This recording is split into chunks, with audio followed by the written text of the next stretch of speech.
Jesus giving thanks. We don't have this up on the screen. He gives thanks so frequently. But in John 11:42, he said, Lord, I know that you always hear and listen to me. So for the sake of time, we're going to move through this point quickly. We could do a whole broadcast on the prayer life with Jesus, of course. But he said, I thank you that you always hear me. That's what Jesus said in John 11. So this is optional. And men like numbers. That's the way we are as men. So I want you to use a scale of 1 to 10. On a scale of 1 to 10, brothers, how confident are you that your prayers get heard in heaven?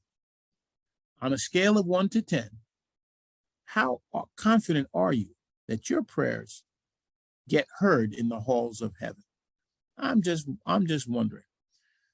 So put that in the chat, optional. If of course, if 10, that means you have utterly no doubt, you know for sure, and you have full confidence your prayers being answered. If it's a 1, then for whatever the reason may be, you have very little faith or actually confidence that your prayers are being heard, and therefore they will be answered. So it's sometimes it's good to take a self-temperature. I like to do that. But we're going to talk next about prayer blocks. This is very important. This is getting to the meat of where I wanted to get to on today's broadcast, brothers. This is very important because obviously we're men, legacy-minded men. Most of us are mature guys in chronologically, and most of us, I would venture to say, are probably married. And we know that marriage can be the proving ground, the testing ground of the fruit of the Spirit in our life. And sometimes we blow it. We've all blown it, and at one point or another. But this is God's yardstick, you could say, his indicator of, this goes back to the question I asked. How confident are you that your prayers are heard? Well, let's see how well you're doing with this verse. 1 Peter 3:7.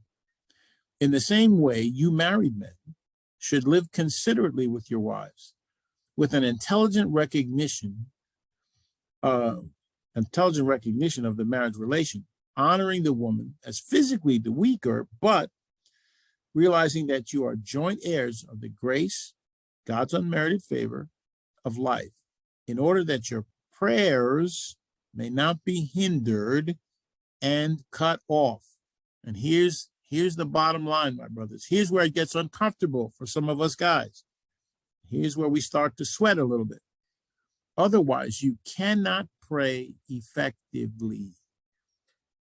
Otherwise, you cannot pray effectively.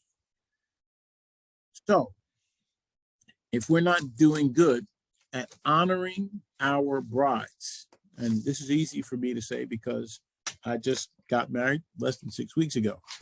God has given me another chance to have kingdom covenant marriage. And speaking of prayer, my wife is a prayer warrior. I'm a blessed man.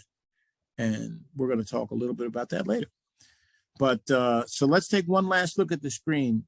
And I want you to take a self-measurement. Lord, how good am I doing on this? That's really what it's about. You want to have an effective, if you didn't want to have an effective prayer life, then you wouldn't be with us today. But this is a prayer block that many men are unaware of.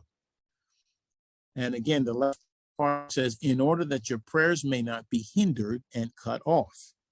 Otherwise, you cannot pray effectively. So it's kind of like Jesus said, if you have aught against your brother, leave that gift. Don't bother bringing it to God. Go straighten it out with your brother. This is kind of a marital application of that same principle.